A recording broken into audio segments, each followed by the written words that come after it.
Hello, I'm Clyde. If this is your first time finding one of these stories, you might want to get comfortable now. Maybe adjust your pillow.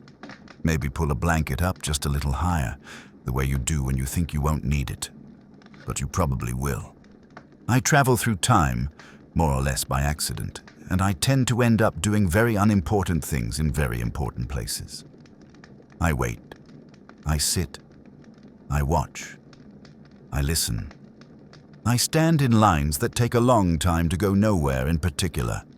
There's a whole playlist of these boring adventures, by the way, all gathered together so you don't have to go searching for them later when you're already half asleep. You can find it easily, but it helps if you remember to like and subscribe now, before your eyes get too heavy and you forget entirely. That happens a lot. I forget things too. If you ever decide to become a channel member, it helps support these stories. And you also get something a little quieter and more personal. A sleepy story made just for you. Nothing exciting, nothing urgent. Just something to listen to while the world slows down. Tonight, I'm underground. London, sometime in the 1940s. There's a long line. No one talks much. The soup is thin, but hot. And I've been waiting here for a while. The line does move. Eventually. Not in a way you'd notice if you weren't paying attention, though. It's the sort of movement that only reveals itself after you've stared at the same crack in the tiled wall long enough to memorize its shape. Like a crooked lightning bolt, or a bent walking stick, or maybe a badly drawn map of Wales. I'm never very good with maps. The underground station smells like damp stone, boiled cabbage, and something faintly metallic. The kind of smell that sits in the back of your nose and refuses to leave. Somewhere deeper in the tunnels, a train rattles past, shaking dust loose from the ceiling in a slow, resigned sprinkle. Nobody reacts. Everyone here has learned which sounds matter and which ones don't. The soup kitchen has been set up along the platform wall, right where the old posters used to be. You can still see bits of them behind the steam. Smiling faces advertising holidays by the sea. Brighton, maybe, or Blackpool. Somewhere sunny, which feels almost rude under the circumstance. The man in front of me is wearing a hat that's seen better decades. It's felt once brown, now an indecisive gray. He keeps turning it in his hands, inspecting the brim as if it might suddenly explain something important. Every so often, he sighs deeply, like the sigh itself is part of his daily ration. Behind me, a woman hums, very softly. I don't recognize the tune, but it has the comforting shape of a song people sing when they're trying not to worry. She's holding a chipped mug, already out, ready. Preparedness feels important right now. There's a boy a few places ahead clutching a spoon that's far too big for him. It looks like it came from a hotel once. Engraved initials. Someone else's life, repurposed. He swings it absent-mindedly, tapping it against his leg in a slow, uneven rhythm. No one tells him to stop. Every few minutes, a volunteer ladles soup into another bowl. Thin, very thin. You can see the bottom if you tilt it. Still, when the steam rises, people lean forward slightly, instinctively, like plants turning toward light. This is wartime London. The Blitz has taught everyone how to wait. Wait for trains, wait for news, wait for sirens, wait for the all clear. Waiting for soup feels almost luxurious by comparison. A black cat wanders along the edge of the platform, tail high, entirely convinced it belongs here. It pauses near a crate of donated bread, sniffs, then decides against involvement. Sensible creature. Someone drops a crumb near its feet. The cat pretends not to notice. Pride matters. Further down the line, a man in a uniform jacket, not quite regulation anymore, jokes quietly with one of the volunteers. I can't hear the punchline, but I hear the laugh. It's short and startled, like it surprised him as much as anyone else. The line shifts forward by half a shoe length. Progress. I adjust my stance, feel the cold concrete through the soles of my shoes, and think about how strange it is that history often feels like this when you're inside it. Not dramatic, not loud. Mostly just people standing close together, sharing warmth, hoping something hot is coming their way. And eventually, it is. By the time I reach the front, I've learned quite a bit about the floor. There's a hairline crack running parallel to the platform edge, filled with something dark that might be coal dust or might just be the result of many years of shoes deciding this exact spot is where they pause. A chalk marking nearby reads 14, though I don't know if it means 14 bowls, 14 minutes, or someone's attempt to remember something they absolutely did not remember later. The volunteer serving the soup wears an apron that has been washed thin. You can tell by how the fabric bends, the way it no longer resists movement. His sleeves are rolled up, revealing arms that look stronger than they feel. Steam curls around his face and fogs his glasses, so every few ladles he pauses to wipe them clean with a cloth that used to be white. He doesn't rush. That feels important. The bowls are mismatched. Enamel, chipped porcelain, a few metal ones that ring softly when the ladle touches them. Each bowl makes a slightly different sound, like they're all part of some very quiet orchestra no one bothered to rehearse. When it's my turn, the ladle dips, rises, and tilts. The soup slides in obediently, mostly water. A few floating vegetables that look as surprised as I am to be here. I thank him, because that's what you do, even though we both know the thanks is larger than the soup. I step aside, holding the bowl carefully, and immediately feel the heat through my fingers. It's comforting. The kind of warmth that doesn't last long but still matters while it's there. Nearby, a man stirs his soup for a very long time. He doesn't eat it. Just stirs. Round and round. Clockwise. Counterclockwise. As if something might appear if he gets the pattern right. A woman beside him dunks a piece of bread straight in, no hesitation. It disintegrates immediately. She eats it anyway. Someone drops a spoon. It clatters and spins, wobbling on its edge before falling flat with a sound that makes 3 people glance over at once. No one says anything. The spoon is retrieved, wiped on a trouser leg, returned to duty. A small radio sits on a crate near the wall, turned low. So low it's more vibration than sound. A voice murmurs about weather over the channel. Clouds. Visibility. Nothing urgent, which feels like a relief all on its own. I take a sip. It's thin, but it's hot. And standing there, bowl in hand, underground, while London continues on above us, bombed in places, patched in others, I realize that this is how history survives. Not in speeches or headlines, but in bowls that get refilled, spoons that keep clinking, and people who keep showing up even when there's very little to show up for. I finish the soup slowly. There's no reason not to. Once the bowls are filled and people drift away from the serving table, the underground changes its mind about what kind of place it wants to be. It's no longer a line. It's a room. People lean against tiled walls that were never designed for leaning.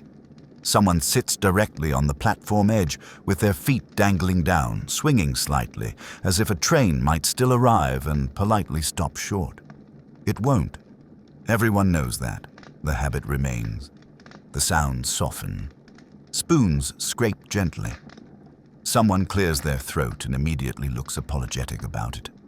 A cough echoes farther down the tunnel and takes a long time to decide where it belongs before finally settling near the ceiling. Above us, London exists in pieces. Streets interrupted. Buildings with their insides briefly visible to the sky.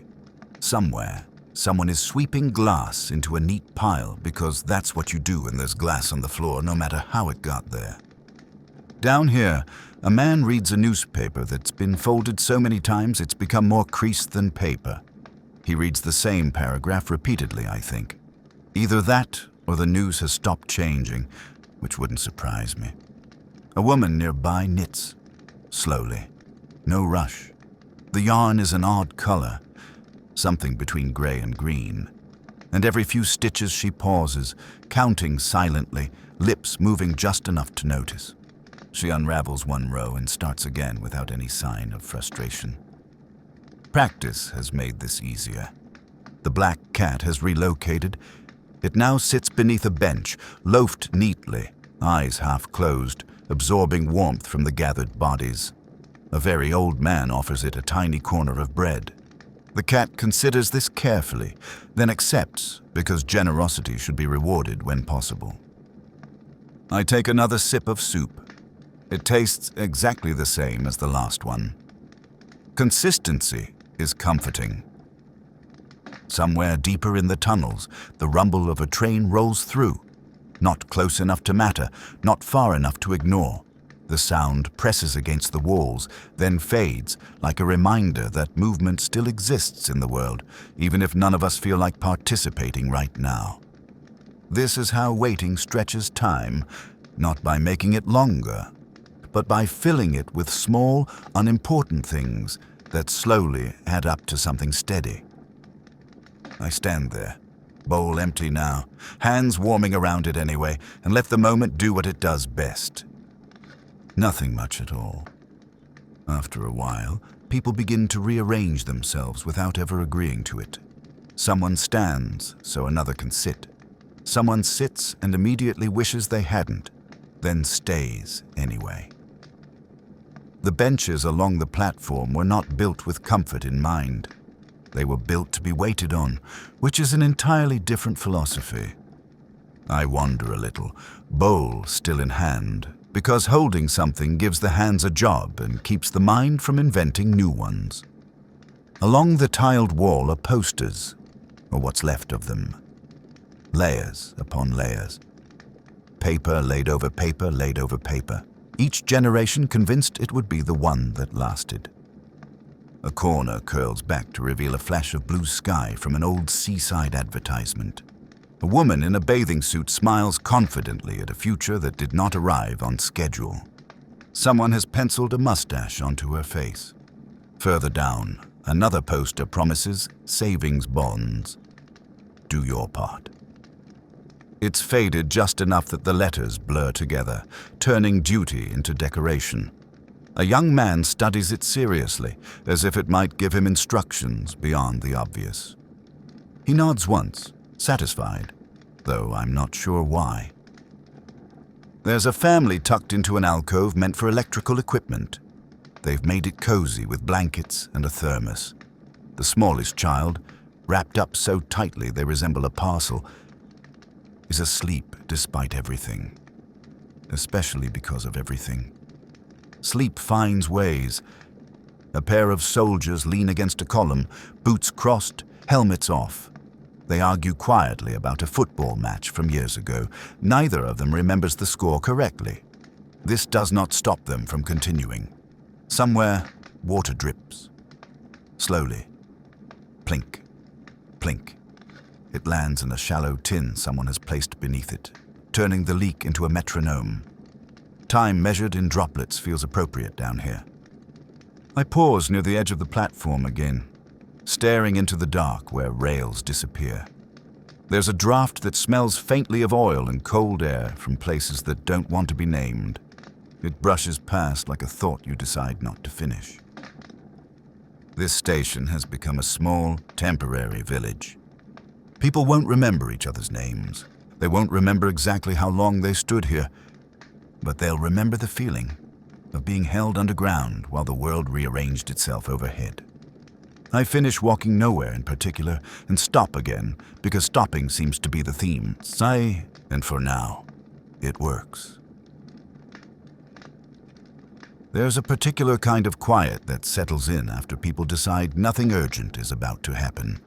It's not silence, it's permission. Someone yawns without covering their mouth and then looks mildly embarrassed about it, even though no one is paying attention.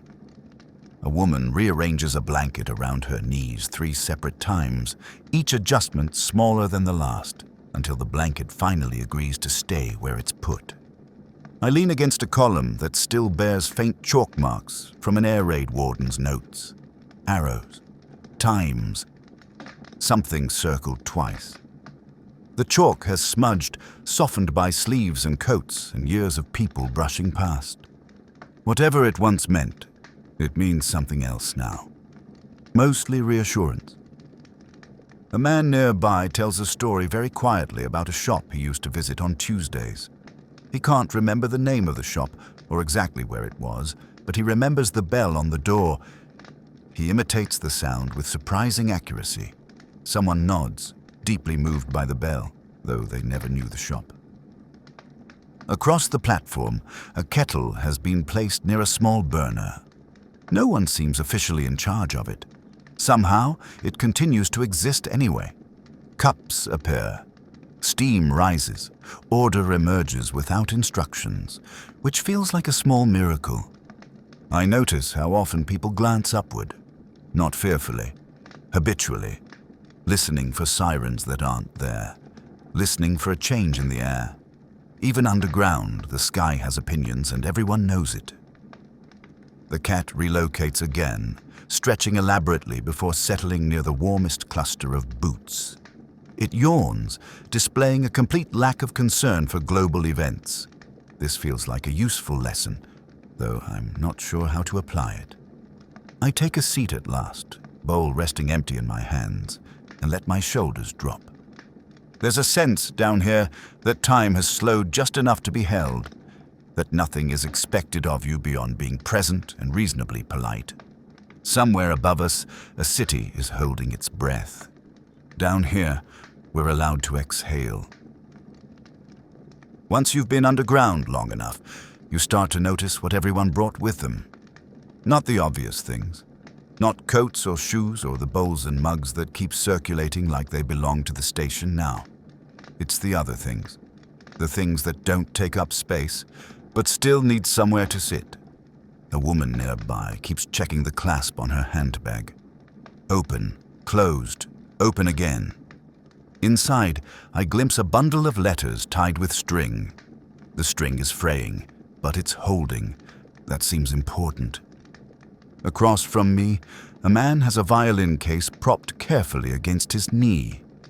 He hasn't opened it. He just rests his hand on the lid, fingers spread as if making sure the instrument hasn't wandered off. Every so often he taps the case once, gently.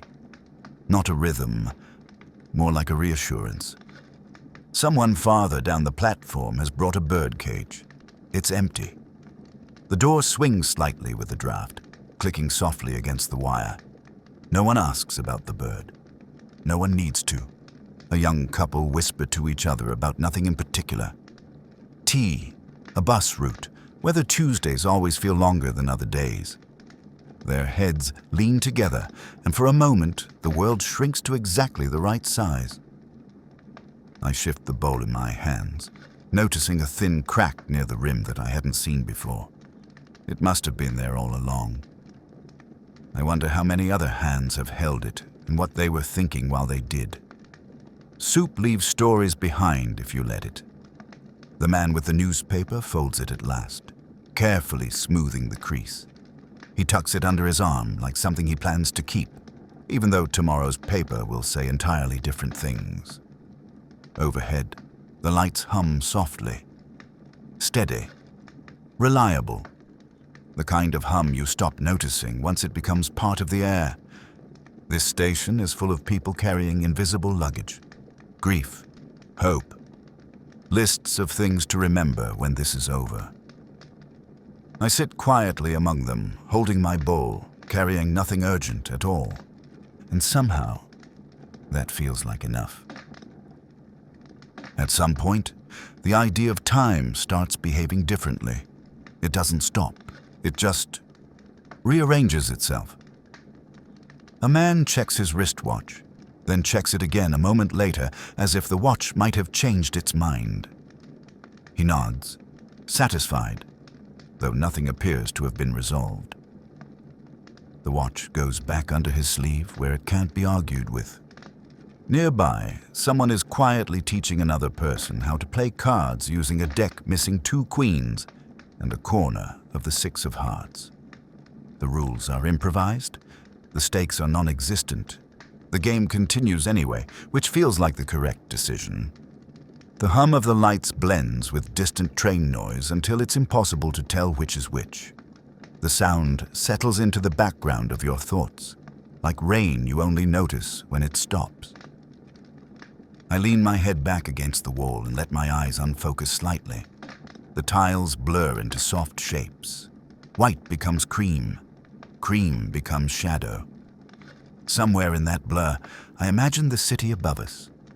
Trams still running on some routes, milk bottles placed carefully on doorsteps that no longer have doors, a bakery opening even though the windows are boarded up. Someone laughs. Just once. It's a quick, surprised sound, like they didn't mean to make it but couldn't stop it in time. No one shushes them. No one needs to. A woman nearby starts telling a story about a holiday she took years ago. She can't remember the year, or the hotel, or who she went with. She remembers the smell of the sea and the sound of gulls arguing over chips. Everyone listens. This information feels essential. The black cat returns, winding its way through boots and bags with expert precision. It pauses beside me, considers my presence, then decides I'm acceptable. It sits. I take this as a compliment. The bowl in my hands is cool now, completely empty. I turn it once, slowly, watching the light slide across the glaze. It's strange how objects know when they've finished being useful and don't seem to mind. Time here isn't marching forward. It's drifting, sideways, like smoke. And for the moment, I drift with it. Without anyone announcing it, a few rules quietly establish themselves. No one stands directly in front of the kettles anymore. You approach from the side, wait for eye contact, then step in. It's smoother that way, less startling. Someone figured this out early on, and the rest of us accepted it without discussion. Talking stays low. Not whispered, just respectful. Loud enough to exist, soft enough to fade if it needs to. Arguments are postponed. Opinions are rounded at the edges. Everyone seems to understand that sharp things don't belong here tonight. A man with ink-stained fingers begins repairing a shoe using a length of twine and a needle that bends slightly with every push. He hums while he works, pausing occasionally to inspect his progress like an artist unsure whether the piece is finished or merely tired. Nearby, someone has written a list on the back of an envelope. I can't see all of it, but I catch bits as it flutters when they move their hand. Milk, coal, bread if possible. The words "if possible" feel heavier than the rest.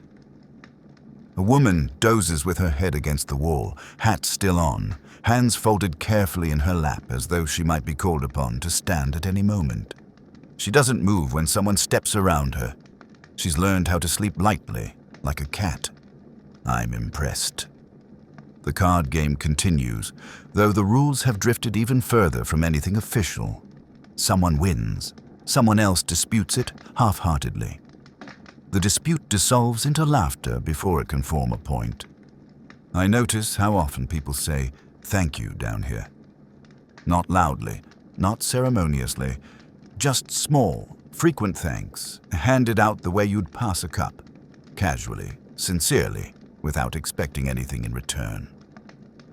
I shift my weight, stretch my legs a little, and feel the ground answer back, solid and dependable.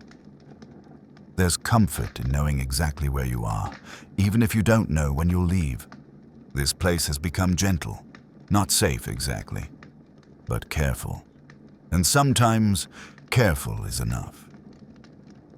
Eventually, people begin to think about going without actually doing it. Someone asks quietly what time it is. Someone else answers, just as quietly. No one reacts. The time doesn't change anything. It just sits there, acknowledged, like a coat you're not ready to put on yet. A volunteer starts stacking empty bowls. Not all of them, just a few. Enough to suggest the idea of an ending without insisting on it. The ladle rests against the pot at an angle that looks temporary, even though it might stay that way for hours. I stand and stretch, slowly, because quick movements feel out of place here. My legs complain briefly, then accept the situation. Around me, people gather their things. Not quickly, not fully, just enough to feel prepared if preparation is suddenly required. The man with the violin case finally opens it. He doesn't play.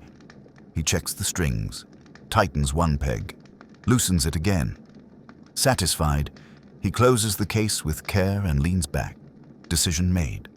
Music, it seems, is not for now. That's all right. It will wait.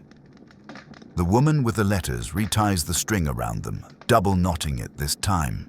She tucks them deeper into her bag than before, as if depth offers protection. Maybe it does. The black cat relocates one last time, choosing a spot near the stairs where the air smells faintly different. It sits there, watchful, a creature who understands thresholds. I walk toward the edge of the platform again, feeling the draft rise up from the tunnel. It carries distant city sounds, muted, filtered, rearranged. Somewhere above, a bus changes gears. Somewhere else, someone opens a door that still has hinges. London is still there. That feels worth noting. I look back once, taking in the scene as a whole. The benches, the posters, the people folded into their moments. This small, careful village will dissolve eventually. It always does. But not yet. Not quite yet. And for now, that's perfect. There's a feeling that comes just before things shift. Not the shift itself. That's always obvious in hindsight. But the pause beforehand. The breath the room takes without realizing it's about to exhale. Someone farther down the platform starts putting on their coat properly this time, arms through sleeves, buttons considered. One button left undone on purpose. Practical optimism. A woman ties her scarf tighter, then loosens it again, having remembered she dislikes tight scarves more than cold air. I stand where I am, hands in my pockets now, bowl set aside with the others. It has joined a small, uneven tower of bowls that looks like it might topple if anyone breathes too confidently. No one tests it. The lights flicker, not alarmingly, just enough to remind us they can. A few people glance up, then return to whatever they were doing. The flicker passes. Everything remains where it was. The black cat rises, stretches, and walks toward the stairs with a deliberate calm, as if it knows something the rest of us don't. It pauses halfway, looks back once, then continues. A guide who doesn't wait to be followed. Somewhere above us, a siren sounds. Not close, not urgent, just present. No one moves right away. We've learned not to rush these things. Someone listens carefully, head tilted, deciding what kind of siren it is. The decision seems favorable. Conversations resume at the same volume they were before, which feels like a collective agreement. I take a slow breath and let it out just as slowly. This place, this underground pause in the middle of history, has done its job. It fed people. It held them. It gave them something to do with their hands while the world sorted itself out above. Soon enough, people will leave. Trains will run again. Lines will form for different reasons, but right now, there's still a little time left. I stand there, listening to the hum of the lights and the distant city filtered through layers of earth and brick, and let myself be exactly where I am. Not rushing, not waiting, just here. I don't announce it when I feel it. There's no sound for it, no signal anyone else could hear. Just a gentle sense that the moment has finished being what it was meant to be. People begin to move in earnest now, not all at once. One by one. Someone heads for the stairs. Someone else waits, then follows. Coats settle onto shoulders. Bags are lifted, adjusted, set down again, then lifted properly this time. The platform starts to look like itself again instead of a village. The stacked bowls are cleared away carefully, one hand steadying the pile while another removes them from the bottom, which feels like the wrong way to do it, but somehow works. The kettle is extinguished. Steam thins. Warmth lingers a moment longer than expected. The black cat is already halfway up the stairs. It pauses, sits, and looks down at us like it has fulfilled its responsibilities and is now clocking out. I take one last look along the platform. The posters, the benches, the place where the line used to be. These things won't remember me. That's all right. I'll remember them. I'll remember how waiting together made time feel softer, how thin soup tasted better than it had any right to, how people carried entire lives in pockets and bags and still made room for one another. I step back toward the wall, away from the flow of leaving, because I don't need to follow anyone this time. When the platform is nearly empty, I reach into my pocket. The stone rests easily in my palm. Smooth, familiar, faintly warm. It hums just enough to be felt, not heard, as if it's reminding me that it's done this before. Many times. It doesn't rush me. I close my fingers around it. The underground fades first, then the sounds, then the sense of depth. And as I leave, I hope the soup stays hot a little longer for whoever needs it next. If you're still listening, you don't need to go anywhere at all. You can let the sounds fade, let the day loosen its grip, and gently fall asleep while the quiet settles in. I'll be back with more boring adventures soon, more waiting, more wandering, more places where nothing much happens. You can always find them in the playlist, and until then, good night.